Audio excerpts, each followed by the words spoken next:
Hey YouTubers, we got the old bilge bay and we're back again.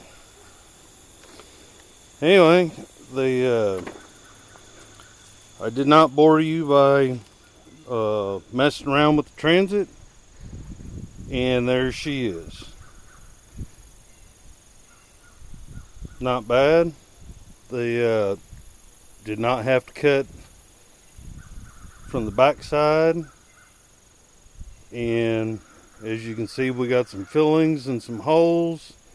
Actually, we got a lot of holes, and we'll keep at it on that. Believe it or not, that transit made that much mess. That is a lot. You got fiberglass, you got wood infused into the fiberglass. Give you a little up close look-see here. As you can see, the fiberglass is infused. Even though this board is completely rotted, that's the demo job. This whole process to get it from that was in the boat until it's out of the boat, that took about a grand total of probably about 3 hours, I guess. But I didn't do it all at once, 15 minutes, 20 minutes, whenever I felt like it and had time. Okay, to do this,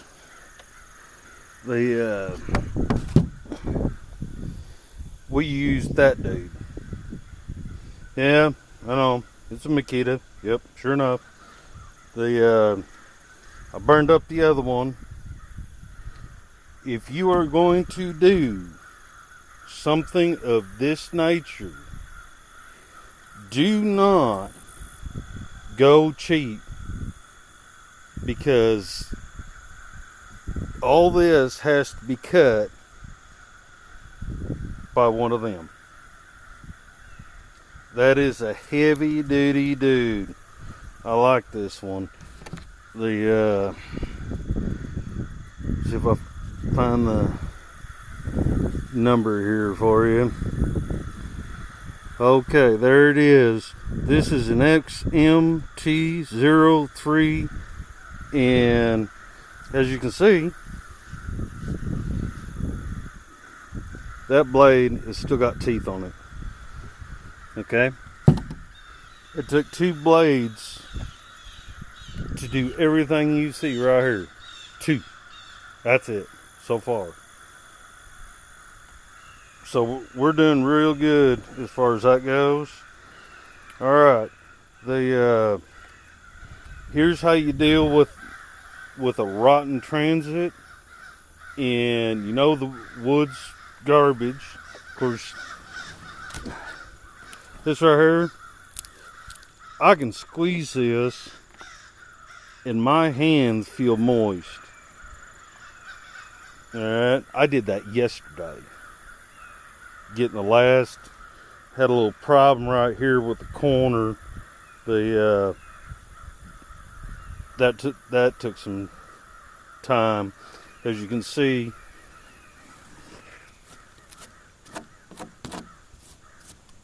let's clear this out just a little bit. Okay, you can see right there, that's where they start fiberglassing into this. Okay, they sandwiches these 2 boards with another piece of fiberglass, which is right there. I don't know if you can see that or not. And then we had to get from there and get this sidewall, which is still pretty heavy. There's more fiberglass in the back of a boat than you can shake a stick at. And these are reinforcement pieces for the motor and then on the transit. Okay, so the hand and chisel right there, did that. That took a minute, okay? So when you're looking at something like this, you're just going to have to do it the old-fashioned way. That's just all there is to it.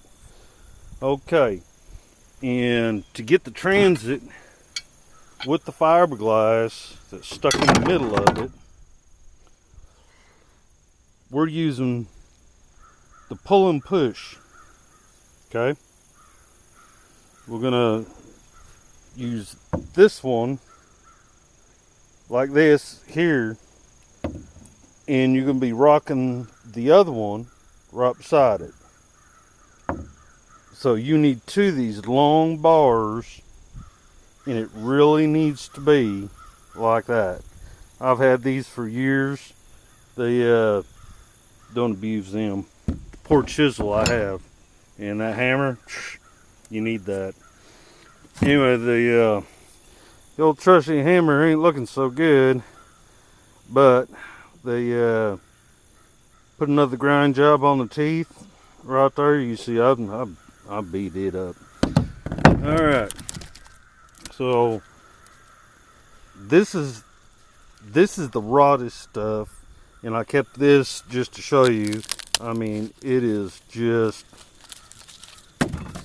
I mean, if your transit looks like that and you got a 200 horsepower, 150, 175, you are totally screwed, because that will rip right off.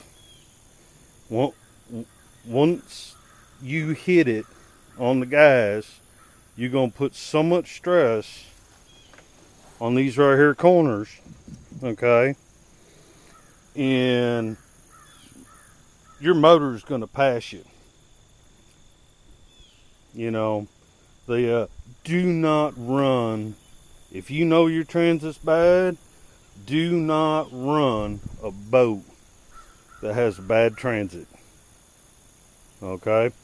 Now, for those who are not going to split a boat, which hardly anybody else does that anymore, if you're going to split a boat, okay, that's one thing. We've done all this by splitting the boat, getting going, and figuring out the stringers. This is a total remanufacture job. All right, I'm not even going to put a name on the boat, on the company. All right. Now, if you have a boat and you don't know what the best way to go about it, you call the manufacturer. You ask them, what's the best way to split that? Because I need a new transit. Okay. Well, they're going to say, I'll bring it on in, and about $5,000 later, boom, you're good. Okay. This right here, $69. Makita. I have no affiliation with them, but nonetheless, the old wheel of death works real good. What you're going to do is you're going to cut right here the cap. Okay. Yes, you will have to refiberglass another cap. Yep. It's not that hard. It's fiberglass. You mess it up, just grind it down, do it again, and if you mess it up, do it again. I mean, folks, this is not rocket science, you know. Just make sure you read the labels on your hardener. Okay. And you will be in really good shape. As you can see, everything's clear off on the back. And when you do an outside deal, like some people have to, because they've got an integrated boat where, I mean, you know, they got compartments everywhere all through here, you know, a bunch of wires and this, that, and the other. You're still going to have to take, like, you can flop the motor over, okay? You can do that, absolutely. Like I said, you're going to have to cut it out, and just to be nice to your tools, you're going to use the wheel of death. All right? you're going to use the thinnest blade that they got, which is 1/16 thick, I think. I might be wrong, but that's okay. Leave me a comment. I forgot what size that is. I don't have one. I burned it up doing the gas tank. So anyway, you're going to start and you're going to score that all the way down. You know, don't get into that plug, you know, because that board is right behind it. You just keep scoring along, and then you come up here and you're looking good. Okay, now what you're going to have to do is you're going to have to figure out how deep you can go once you cut this corner cap off. Okay, you'll have to do it. Okay, there is no other way around it. You will have to cut your $45,000 boat, and you will have to cut that piece off. There is no other way. Absolutely not. Because you got to put the board to this height. Okay, so you're going to be making your epoxy, your peanut butter, and you got to fill all this in. You got to sandwich these two together.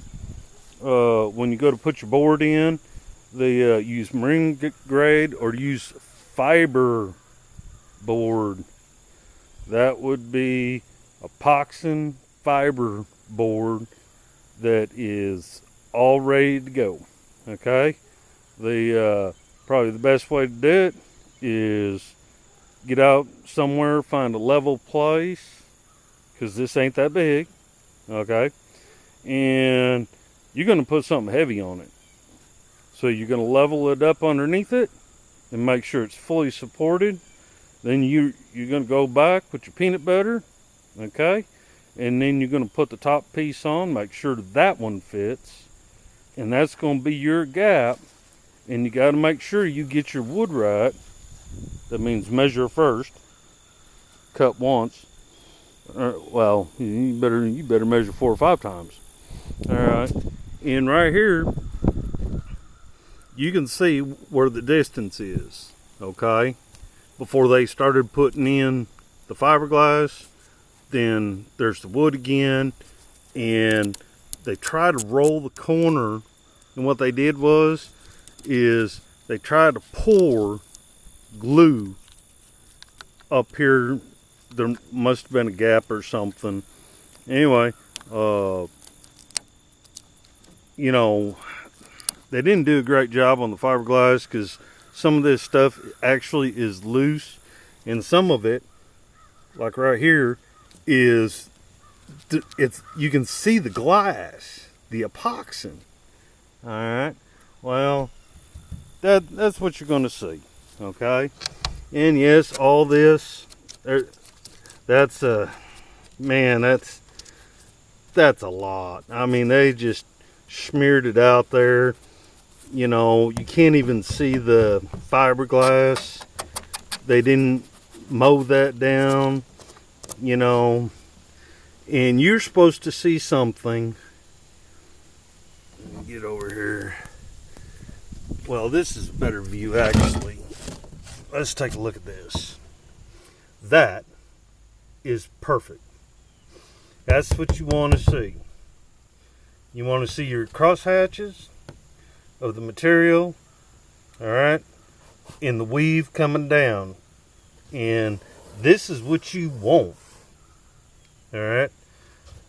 These little stick 'em up things, that is not what you want. That needs to be covered, or you're going to take your sander and make sure you wear your safety glasses. If you have glasses, make sure you use a, I'm going to say just go ahead and get you a full sterile jacket with helmet. You can buy the whole set on Amazon or YouTube. That's got the matching face mask. You're going to need your aspirator. Yeah, you don't want to breathe this stuff. I got away with it because I used a fan, and I also used the wind. If it was a windy day, I came out here and did my cuts, and I didn't breathe that. But I do have my aspirator, and once we get everything, the rest of it chopped out, the vibrator, the oscillating cutter is going to cut that hollow one out. These other ones, we're just going to notch them in. I do believe that I'm going to use that side of the fiberglass casing, and that's where my board is going to go. But on this deal, they really didn't even do that. Pretty sketchy stringers, to say the least. Very disappointed for a boat that's somewhere in the 70s. Alright, so those are the tools you need. Remember, this job right here, this is a totaled out boat. Okay? And you're going to expect the worst. In order to get this back on the water, need, some Patreons out there.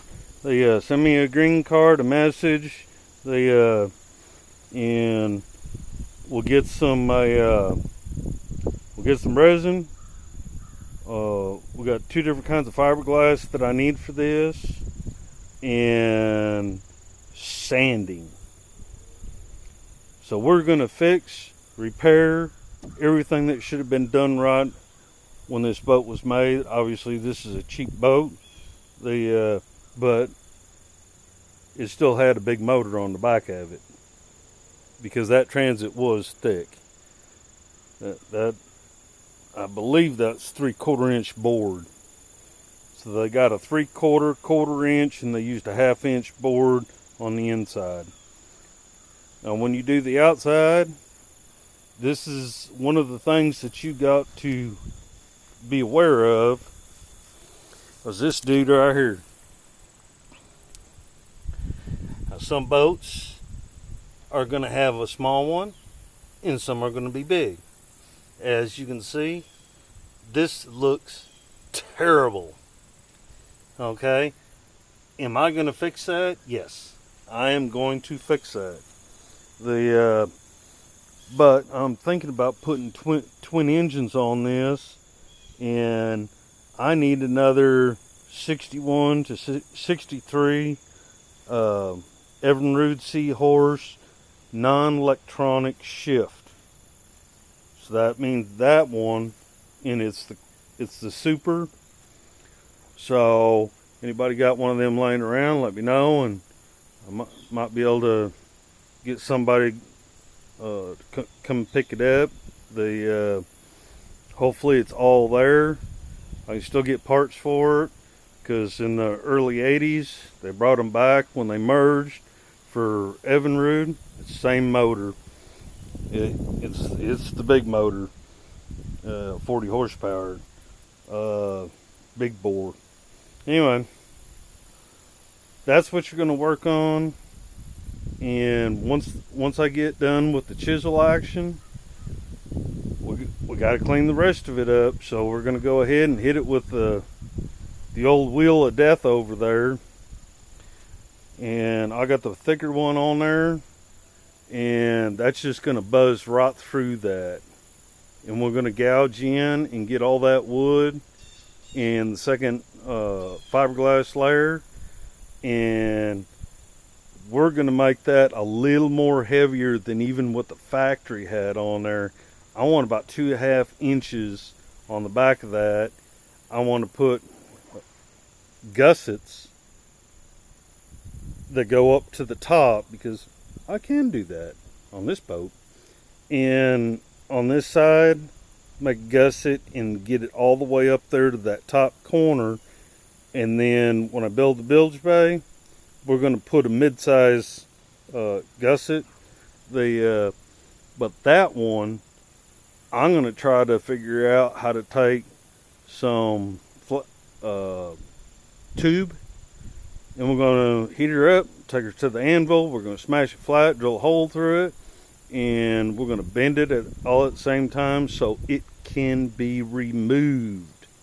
Just in case I want to, if I got one engine on there and I get two of them, then we're going to look at a side-by-side deal here, and they got to be spread out. So I need 4 inches on one side, 4 on the other, and we come over here, and that means that we're going to have to cut the rails out on this one. So easy enough.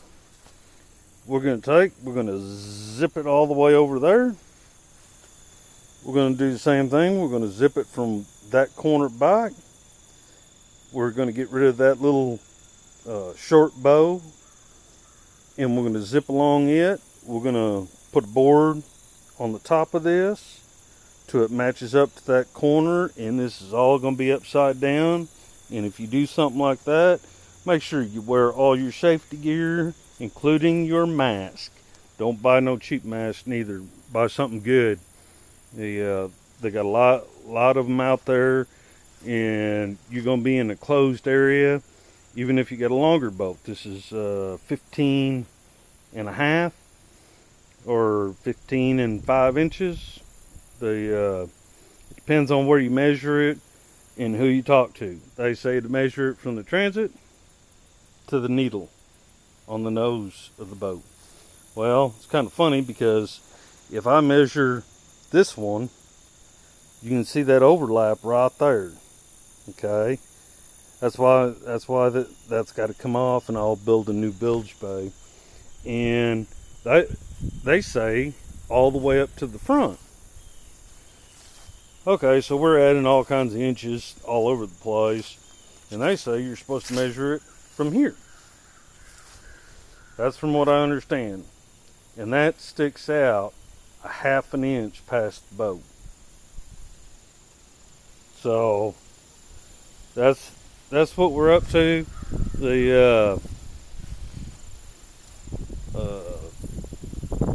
got a motor puller, a flywheel puller.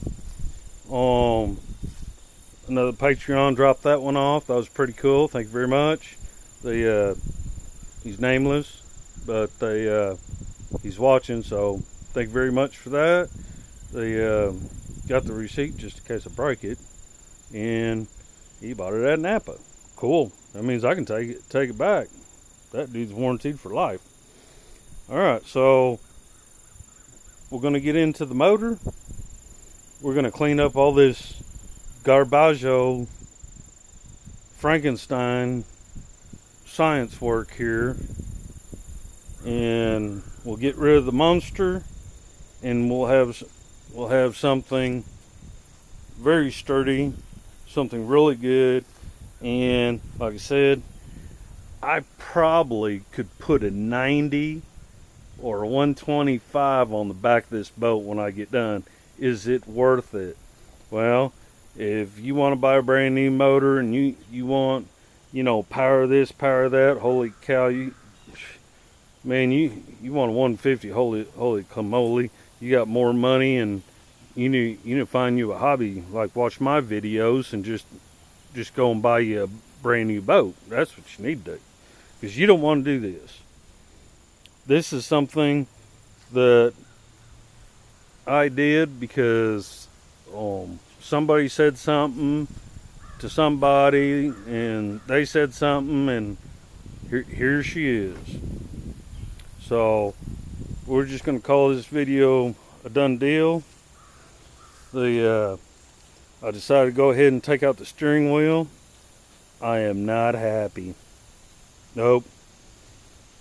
I'd rather be John Wick and lose one of my ring fingers than to pull that steering wheel off. I will tell you that right now. That is a nightmare. but I got to flip the top upside down to get all my reinforcement beams put in it. And of course we're going to glass them first, then they'll run all the rails that I want.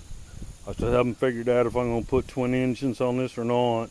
You know, it'd be kind of cool. You know, this is, you know, we're just going to call this like a 1968, just split right down the middle.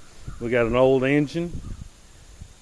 I have no idea if you can see that or not, but it is right over there. So we either put one or two, I don't know. I'm just going to see how all this is going to work out. I still got to cut all this out.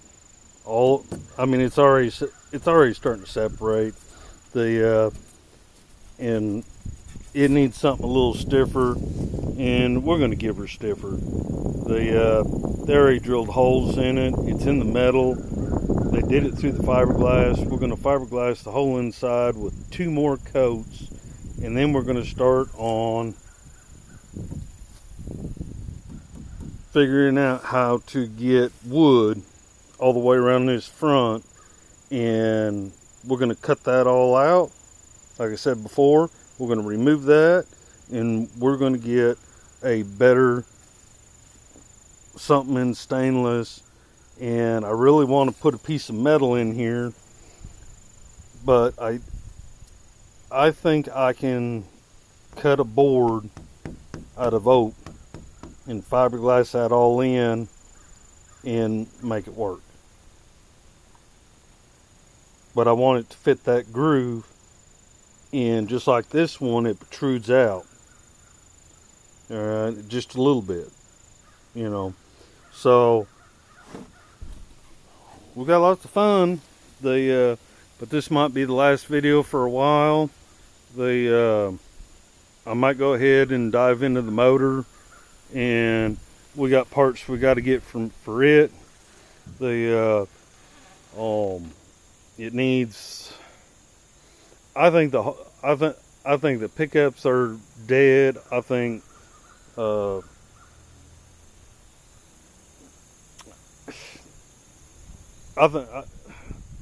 points are short, so I'm gonna need, you know, dual set of points, dual pickups.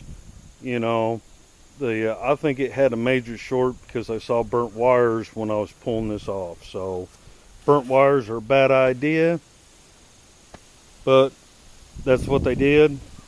They might have had a limit on. I don't know.